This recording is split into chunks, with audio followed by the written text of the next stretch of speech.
What? யூஎஸ்க்கு கிளம்புறியா? Mitra, are you serious?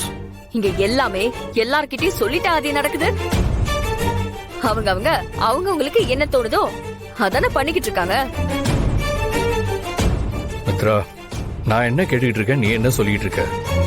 நீ கிளம்பி போனா நான் என்ன பண்றது? என்ன ஆதி ஏதோ புதுசா கேக்குறீங்க? என்கிட்ட கேட்டுட்டா இங்க எல்லாம் பண்றீங்க. மித்ரா, உனக்கு என்ன ஆச்சு? ஏன் அப்படி எல்லாம் பேசிட்டு இருக்க? சத்தியமா எனக்கு ஒண்ணுமே புரியல. இன்னும் என்ன ஆகணும் ஆதி?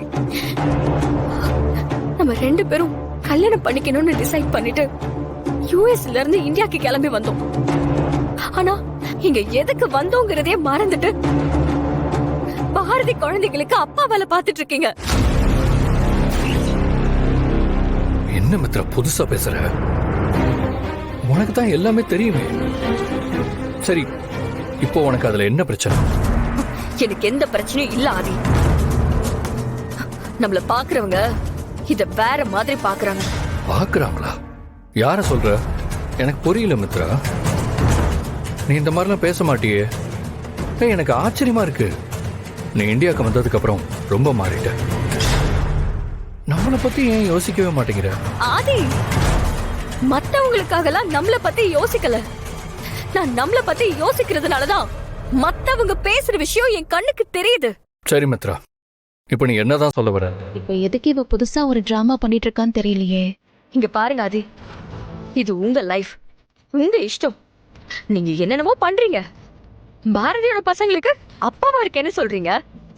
பாரதியோட ஹஸ்பண்ட தேடி கண்டுபிடிக்க போறேன்னு சொல்றீங்க. குட், நல்ல விஷயம் தான். ஆனா அதெல்லாம் எனக்கு பிரச்சனை கிடையாது. ஆனா அது ஊருக்கு தான் பிரச்சனையா இருக்கே. இந்த ஊர் பேசுறத பத்தி நாம கேட்டுட்டு இருக்கணும்னு அவசியம் இல்லதான். ஆனா இதே ஊர்ல தான் அது நம்மள வாழ்ந்துட்டு இருக்கோம். என்ன மித்ரா? சரி, ஊர்ல அப்படி என்னதான் பேசுறாங்க? நீங்க தான் பாரதி குடும்பத்துக்கு எல்லாமே வா சொல்றாங்க.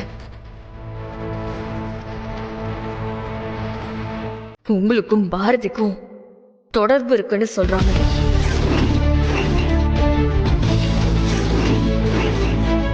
தொடர்பு இல்லைன்னு சொன்னாதானே ஆச்சரியம். இதெல்லாம் கேட்டு என்னோட மன நிலைமை எப்படி இருக்கும்னு கொஞ்சம் யோசிச்சு பாருங்க.